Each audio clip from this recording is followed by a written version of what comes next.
Okay, this is the standing push. We'll start from the ground up like we always do. And setting your center of gravity in this, there's a couple of things to really pay attention to. Because if you're working with an elastic, obviously the resistance is going to change as you go through the movement.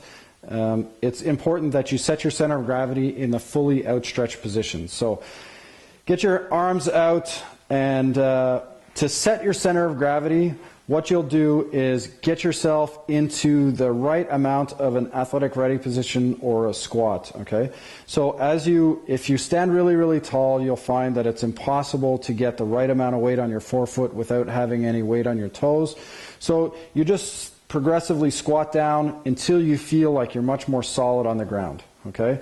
And you have 60% of the weight in your heel and 40% in your forefoot. From there, you can bring your hands back, and you'll notice your center of gravity changes a little bit. If you're working with a cable system, you'll notice it a bit less, but with an elastic, you'll definitely notice there's a difference there.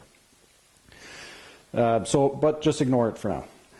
Then we're going to set your TVA and your weight belt, so breathe in, breathe out, pull your stomach concave and splay it to the outside, and really brace on the sides, and set your neutral spine, so arch your back as much as you can, and then just back it off a little bit so you don't feel any compression.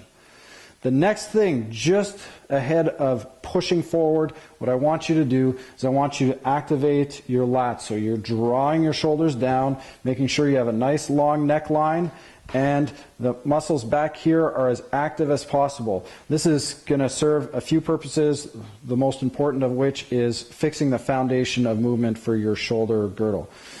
From there, you press forward, concentrating on keeping your lats as active as possible and keeping your palms face each other. That's important because it's protecting your shoulder from wear and tear.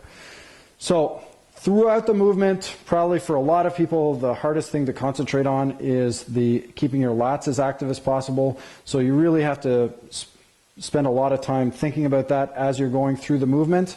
So go through a couple of repetitions. So really pulling your shoulders down and pressing forward as you go through the movement, and concentrating on maintaining your center of gravity when you're in the fully outstretched position. And very, very important is your neutral spine position. We get into more complicated exercises like this, it becomes more difficult to sense whether you're in that great neutral spine position, and it's very important for this exercise. Okay?